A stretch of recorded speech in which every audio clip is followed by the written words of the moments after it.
okay, that can be proved evidentially, with the evidence.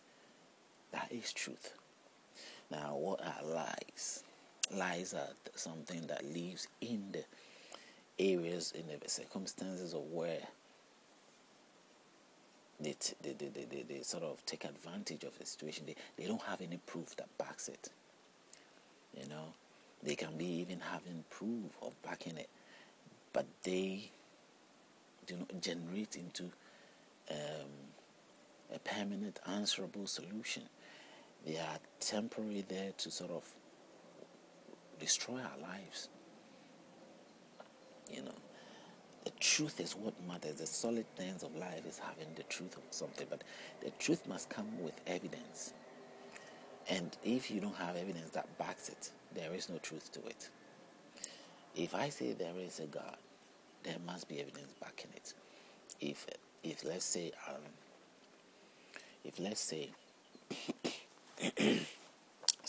excuse me, if they say that I sort of come up with an idea,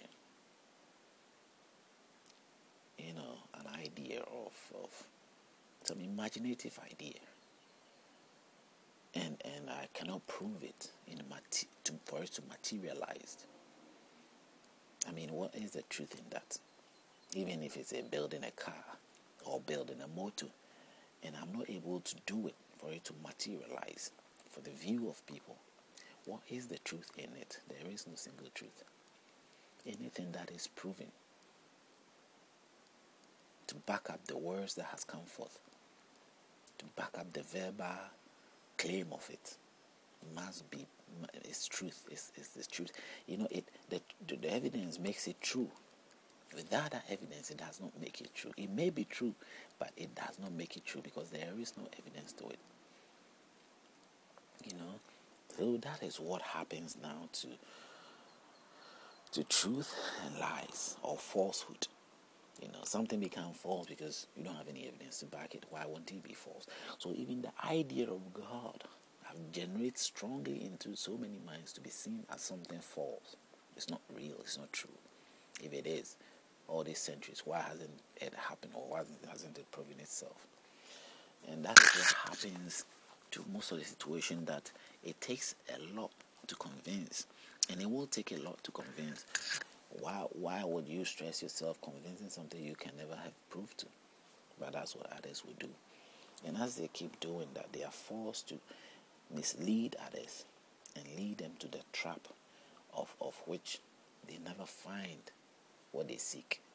And that is what I'm saying, that it's either they are not unintentional or very intentional. That is what that's the two ways that I see. Unintentional or intentional. People can lead others into the trap of becoming some captive, and being a captive state. Captive state of living their life. They may not be in some confined, locked up room or somewhere, but in their own life, walking freely as they may claim. They may not be walking freely. They have the shadow of laws hanging over their head. They have the fear of God hanging over their head. That if they do something wrong, something happens to them. And indeed, since you believe, there is also the generation of a spirit that makes sure that if you go against it, it will bring misery onto you. Because even if you sit behind a pagan worship and you worship and you go wrong, that pagan will not let go easily. The pagan worship or the pagan god will make sure that you abide by the rules. Even if it's a river god or it is a tree god or whichever way that you worship, there is always that rules that bounds it. There is always that what do you call it? That responsibility that is demanded from you, and you can't deny it. You can't sort of escape it, because as long as you have willingly gone to sort of made that oath, guaranteeing your surrendering your life, or making that commitment, then you have to live by that commitment.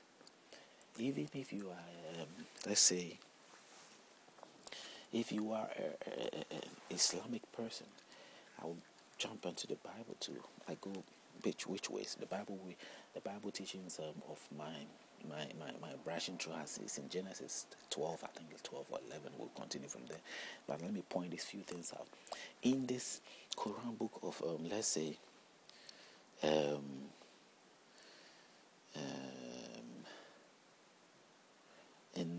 LX, Surah LX, okay, where women have to give an oath. If they become real committed Islamic Muslims, the women, they have to go and give an oath, both men and women. But I'm pointing out the women one out, and the oath that they have to give, according to this book, okay, signifies their commitment. And if they go back their word on it, they are bound to have some curses or some difficult things coming upon them. The same way with the Bible. That is what happened in Genesis to the first man and the second man, as the book said, through the book, it says that when the man and the woman decide to disobey their God, then God bring the curse upon them. That is what the sin we face every day. So it is. This is the written words here in Surah LX. Okay, Lima xylophone. Surah LX. It is stated here in Surah LX, verse 10. You who believe, when there come to you believing women. When they come to you believing women, when it is, as I said, the English have to be improved. When they come to you believing women, refugees, examine and test them. Examine them and test them. God knows best as to their faith. If ye are certain that they are believers, then send them not back to the unbelievers. They are not lawful wives. Okay, now Quran is giving people the right to examine people, but God knows, Allah knows. He knows the value of them. He knows the evil deeds of them. He knows everything about them. But you have to examine them to know yourself too. Why won't Allah, knowing everything, just give them the go-ahead pass? The men don't have the ability to know these things, but He's giving room. And as this room has been given by Allah, this is what men dwell and take advantage of and bring about all this frustration of others. Now, if we continue, say, for the unbelievers, nor are the unbelievers lawful. They are not lawful wives for the unbelievers, nor are they unbelievers lawful. Nor are the unbelievers lawful. You understand? They are not wives. They are not very much good wives for the unbelievers.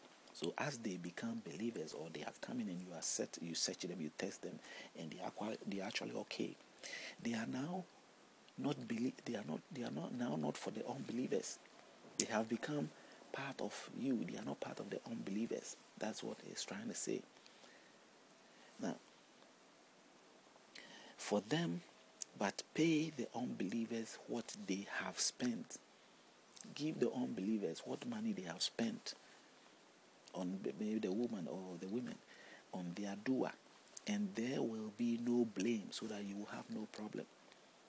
So they are giving the religious leaders who choose sort of test them and see that they are qualified to become Muslims to pay off their husbands, to pay off their unbelieving husbands, to pay them off, let them go, so there won't be any problem. On payment of their dua to them, but hold not to the guardianship of, hold